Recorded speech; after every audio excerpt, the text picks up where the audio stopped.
Di podcast kali ini kita pengen buka-bukaan ke kalian bahwa itu yang terjadi di dunia UV. Jadi memang harus wajib kudu banget mesin UV yang kalian beli itu harus double head. Itu harus dicamkan itu kata-kata itu. Kalau kalian beli mesin UV atau UV flatbed atau DTF UV, kalian harus membeli yang double head. Karena double head itu jadi bisa dimasukin unsur varnish CMYK W, terus ada varnishnya. Tapi kalau single head nggak bisa ditambahin varnish, nggak muat headnya. Tapi kalau double head itu bisa dimasukin channel khusus untuk varnish. Varnish itu cairan ya, cairan yang memperkuat tinta. 11 tahun pengalaman pendampingan. Printer for your business.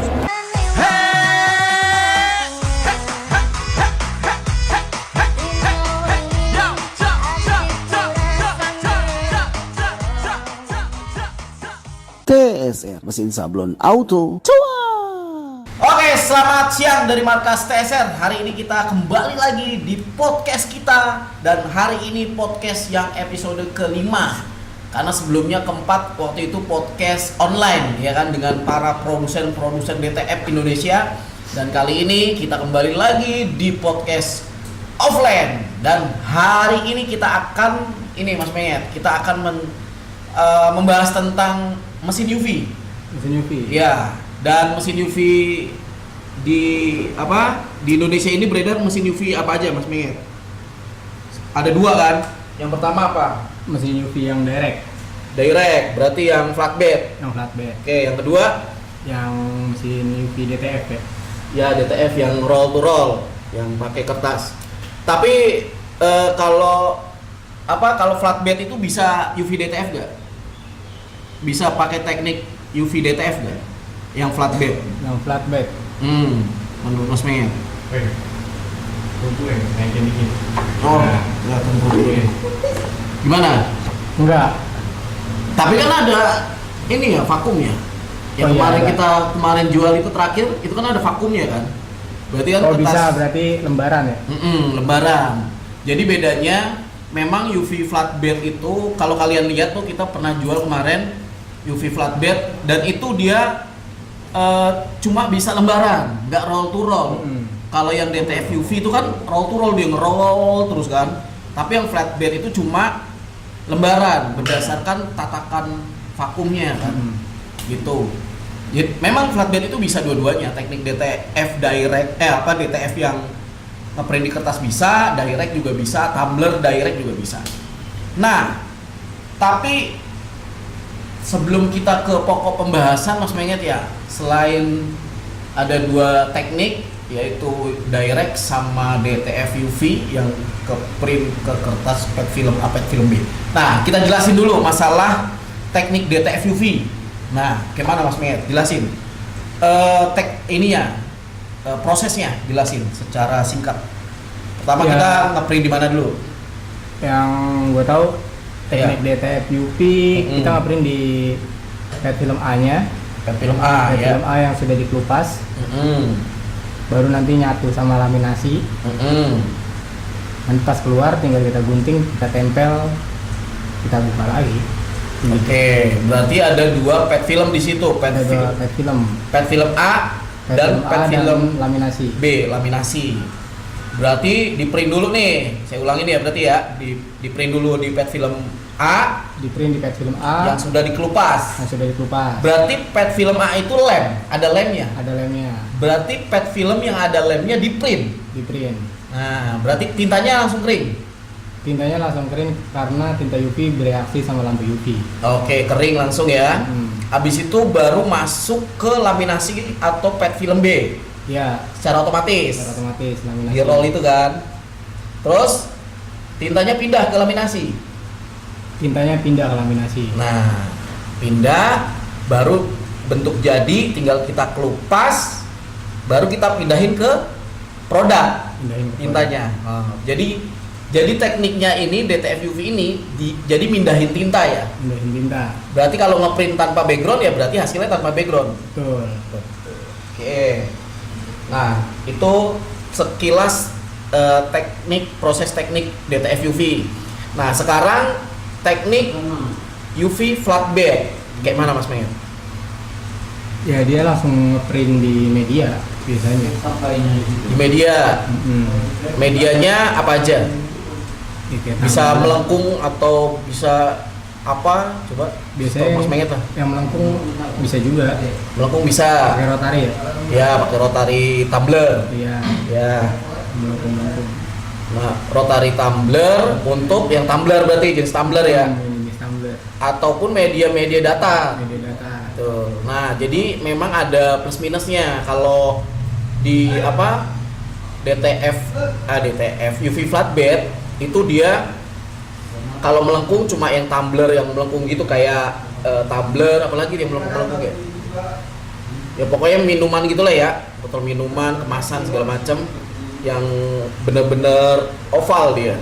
Itu ada rotarinya, ada tatakannya ya, di custom. Terus yang datar, ya datar kayak casing handphone, Handphone, terus korek, plakat, akrilik berarti ya, jenis-jenis kesenian dari akrilik, gantungan, segala macam, apalagi.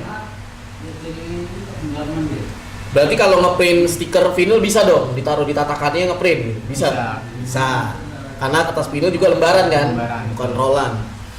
Oke, jadi soalnya banyak banget Mas Menget yang usaha di bidang kertas vinil atau kertas skotlet gitu. Ya, itu kan mereka lembaran juga kan, skotlet kan. Ada yang roll ya? Skotlet ada yang roll nggak sih? Ada yang roll, ada yang lembaran ya? Ya dia hitungannya per roll sih. Jadi kalau mau ngeprint pakai UV direct biasanya dipotong dulu sesuai ukuran inilah, Ukuran tatakannya. ukuran tatakan. Ya, berarti bisa kalau UV apa DTF flatbed, flatbed itu bisa pokoknya ya di apa skotlet ataupun kertas vinil ya. Itu bisa. Jadi gini, kalian harus tahu juga kertas vinil itu kan banyak unsur plastiknya dan itu cuma bisa dikerjain sama tinta UV ya Mas Menget ya atau ekosolvent. Iya betul. Nah, ekosolvent ini cuma ekosolvent apa ya? Dia tintanya itu khusus gitu loh, khusus untuk ini itu. Tapi kalau UV ya, itu dia dihajar semua. Mau di bidang apapun, media. ya indoor mau outdoor, bahkan kekuatan tinta UV ini itu kalau di outdoor saya udah pernah coba di motor itu kuat banget ya, gitu ya. Kuat banget. Jadi kalau ekosolvent kan ada indoor ada outdoor gitu. Tapi kalau UV dua-duanya oke punya gitu loh. Jadi memang untuk kedepannya kayaknya teknologi ini akan semakin bagus di UV ini karena dia bisa memasuki area ekosolvent ini, bahkan bisa menggantikan kalau menurut saya ya kan gitu ya, karena dia tintanya itu kuat banget untuk kedepannya itu mantep banget dunia per UV-an.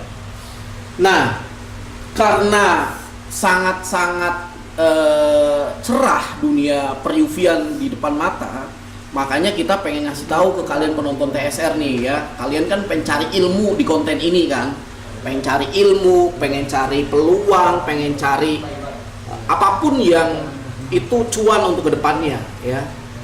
Nah makanya kita kasih tahu bahwa dunia UV itu sangat cuan kedepannya. Nah makanya kita pengen ngasih tahu ke kalian mesin apa yang cocok untuk UV. Jadi jangan ditutup-tutupi gitu loh. Nah kalian tahu bahwa kita ingat ya kemarin itu jual mesin UV DTF dengan basic Epson L 1800. Ya, berarti itu single head. Single head. Tinta putihnya itu cuma dua channel doang. Selain itu CMYK. Nah, itu kalau kita bisa kasih tahu ke kalian, kita kan berproses nih berapa bulan menjual produk itu. Dan memang produk itu sepertinya harus di-upgrade-nya. Di-upgrade-nya kayak mana? Di-upgrade-nya itu harus double head. Jadi yang single head ini, mesin UV single head, UV DTF ataupun UV flatbed itu memang harus di-upgrade untuk sekarang ini. Jadi menurut kita itu memang harus kudu di-upgrade karena memang di dunia UV ini harus ada unsur varnish. Ya, biar hasilnya itu mengkilap, biar tinta putihnya itu tebel, biar kekuatan tintanya itu kuat gitu, makanya harus di-upgrade seperti itu. Nah, di podcast kali ini kita pengen buka-bukaan ke kalian bahwa itu yang terjadi di dunia UV gitu. Jadi memang harus wajib kudu banget mesin UV yang kalian beli itu harus double head. Itu harus dicamkan itu kata-kata itu. Kalau kalian beli mesin UV atau UV flatbed atau DTF UV, kalian harus membeli yang double head. Karena double head itu jadi bisa dimasukin unsur varnish. Jadi varnishnya itu bisa satu channel gitu. Di satu channel. Ya betul. Jadi CMYKW terus ada varnishnya gitu. Tapi kalau single head nggak bisa ditambahin varnish, nggak muat headnya. Tapi kalau double head itu bisa dimasukin channel khusus untuk varnish. Varnish itu cairan ya, cairan yang memperkuat tinta. Tapi varnish masuk ke ring head aman? Aman. Karena dia sama aja kayak tinta gitu, sama aja kayak tinta. Dan efeknya itu mengkilat, efeknya itu kuat ya. Gitu ya. Jadi bagi kalian yang kedepannya pengen beli mesin UV itu wajib double head. Wajib. Bahkan memang di Indonesia ini masih jarang lah yang jual UV yang double head. Makanya kalau ada yang nawarin PO, nggak apa-apa. PO berapa lama, yang penting mesinnya itu oke punya gitu men. Nggak apa-apa PO. Mau PO seminggu, 2 minggu nggak jadi masalah. Yang penting kalian beli mesin yang pas gitu. Jadi jangan sampai mesin UV kalian itu nggak ada varnishnya. Itu kurang kuat nih. Kita udah coba kan berapa bulan ini kan, memang industri di Indonesia ini membutuhkan yang ada varnishnya gitu ya. Karena kita sudah mengarungi, kita sudah menelaah, kita sudah belajar, ternyata memang fix oke. Kita harus jual mesin UV yang double head yang ada unsur varnishnya gitu. Gimana? Siap? Kayak gitu kan berarti ya. Itu yang kita ingin sampaikan di podcast ini. Dari awal tadi kita sudah ngasih tahu semuanya tentang dunia UV, dan endingnya memang kesimpulannya seperti itu. Kalian harus beli mesin UV yang ada unsur varnishnya atau mesin UV yang double head, mau itu DTF UV ataupun UV flatbed, wajib double head. Oke, segitu aja ya sekilas informasi kepada kalian. Sebentar aja podcast kita, nggak usah lama-lama, yang penting ada informasi yang kita berikan. Iya. Saya Ilham dan Menget undur diri. See you next time. Podcast selanjutnya. Bye.